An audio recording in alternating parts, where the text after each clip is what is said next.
Hello, hello. Okay, I think you can hear me. Um, I want to start out with something I wrote recently. Um,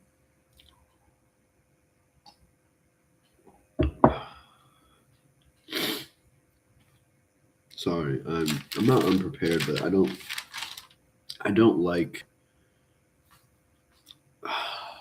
the way the mediums of the screens nowadays are too formatted.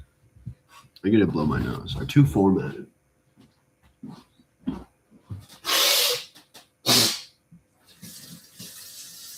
Well, anyway, they're too formatted. It's a forced perceptional download. You start to think in those terms of formats, and it, anyway, I've wrote attention to attention. Something I did not come up with this, but I heard this recently. The speed of electric media communication is the driving factor, not what is on or in the electric medium. Um, this is titled "Identity is always accompanied by violence." I heard that recently by a fellow named Marshall McLuhan. Highly suggest, highly suggest listening to him. Anyway, I wrote this out of something. Um, when you wake out of the illusion of your identity, you begin to see or recognize the same awareness in others that you, the individual, operates from.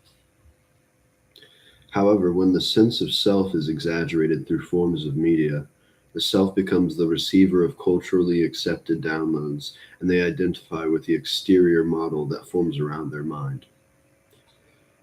It's too formatted, like I said.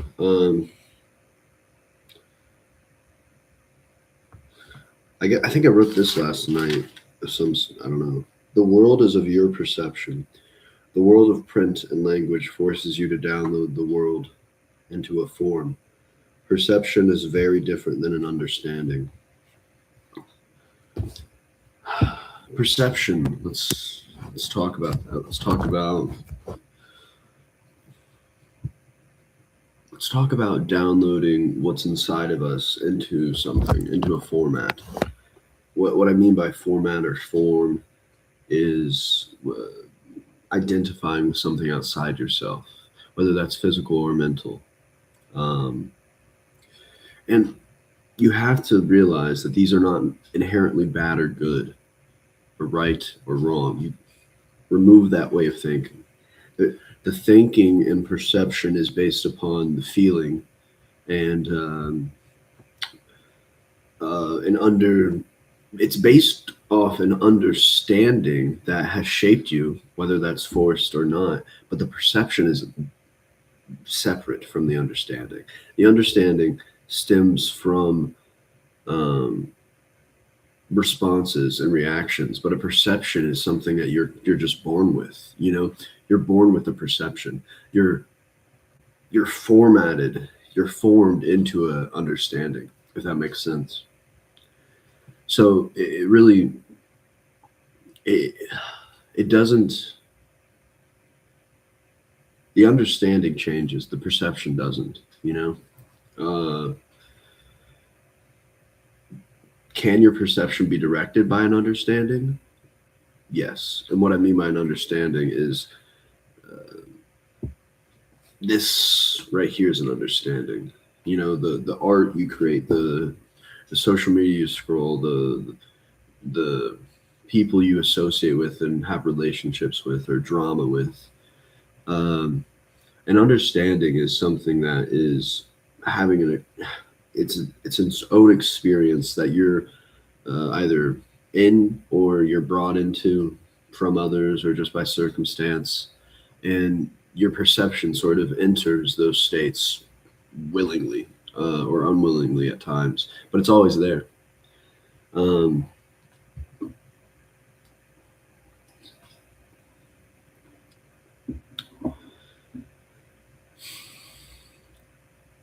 like I said, it's not like these things are bad or good or right or wrong. Perception is not language. Perception is not. Per, Language can be a tool for sure, but they're not the same thing. They bridge each other. Um, there's a doorway between them. Something that I've experienced when, I guess, searching for myself ever since, high school, let's say. I feel like high school is where you fall in line in a way, fall into the group, fall into the category of your circumstance or your fate. Um,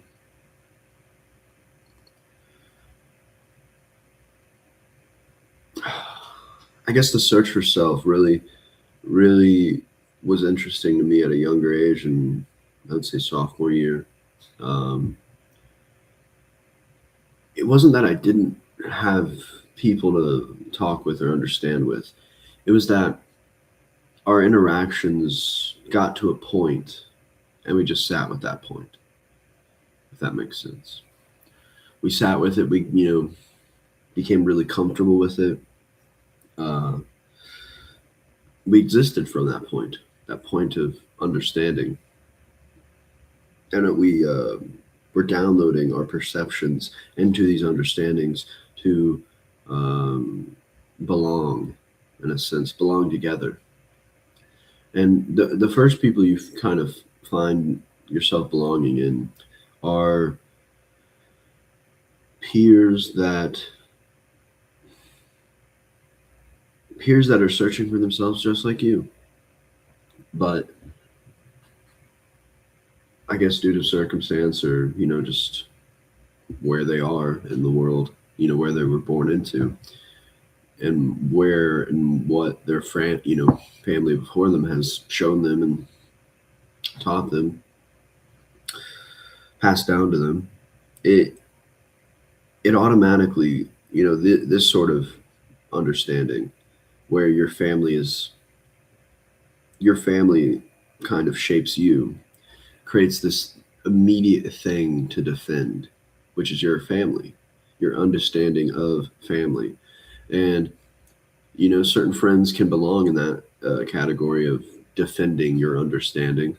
And that's how you belong at first. You kind of find the people, find your family, and you defend it you defend it out of a natural response to downloading yourself into a form, because you're a person. You're given a name.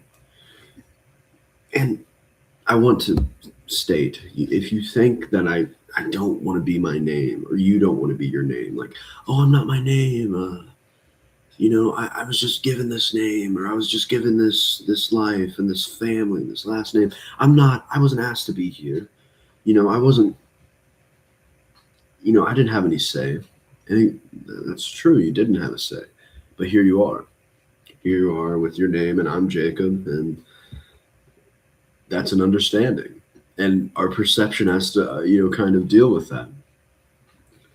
And at times you really love your understanding of yourself and your identity, and you defend it like it's the last thing on earth. And I think that's, like I said, not inherently bad or good or right or wrong, because you are in sort of infinite awareness of possibility. But the mind works as like a machine. If you create, the parts for it, different parts for it, it starts interlocking with each other, interchanging the parts and working as a mechanical machine within the circuitry of, how do I say it? Kind of lost my thought there, but hopefully maybe that made sense to you. What I'm doing now is, in my opinion, a form of art where you're kind of going into your internal library of all the things you're learning and all the perceptions and understandings people are giving you, and you sort of paint the landscape. not into a form, but into, an abstract sort of imagery that you're creating with just words and sound. The reason,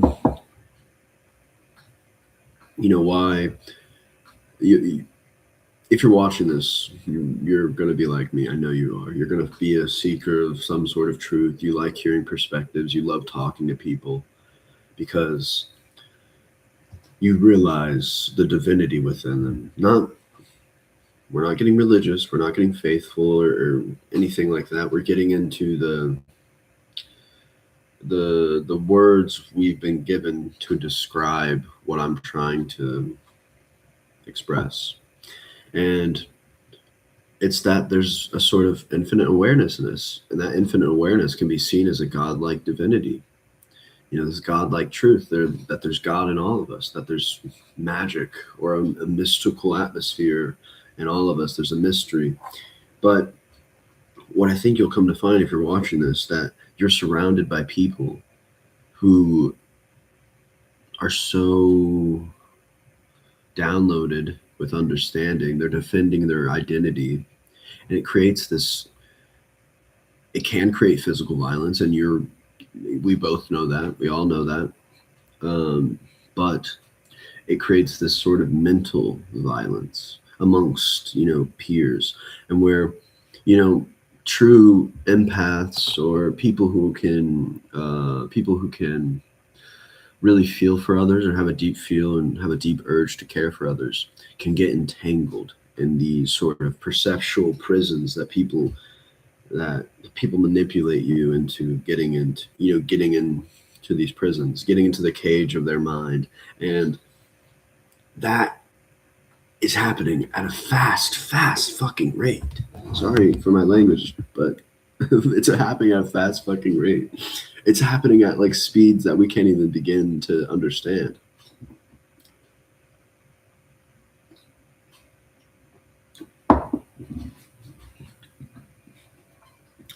Now, everything I've just described about perception, search for identity, being accompanied by violence, is the landscape, the bottom of the structure, where systems and culture and society has implemented forms or systems, that benefit or profitize off of these things inside you, these natural occurrences. And these perceptual prisons, or these perceptual prisons, I mean, like you put your perceptions in these prisons of understanding, if that makes sense. And these understandings can have different motives, but the main one that I think is really dangerous is these motives of putting you in these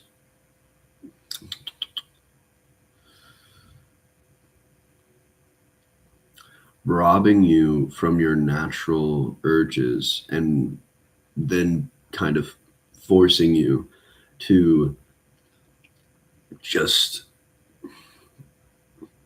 have this war inside yourself, because these natural things inside you have to do regardless. But these forces, these understandings, these perceptual prisons, they're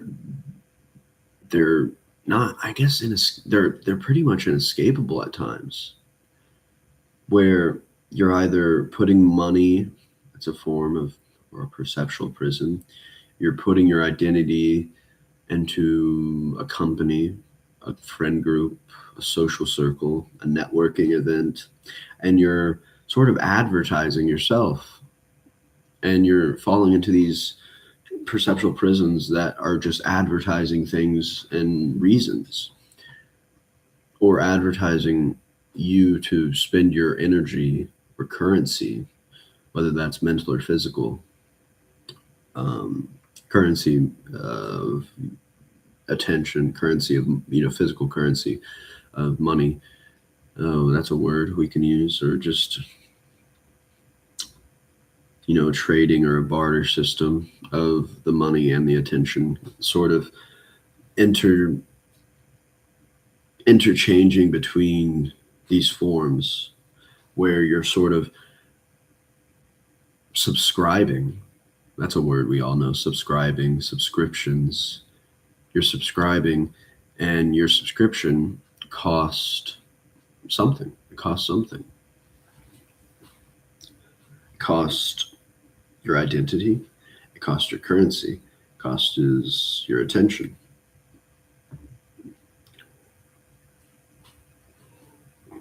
And this is where the tension begins, the violence. I hope I've painted something with my words, but for now, for now, I think I'm going to just maybe end it with something I don't know. I kind of want to end it with something I've written. Okay, something random I've written.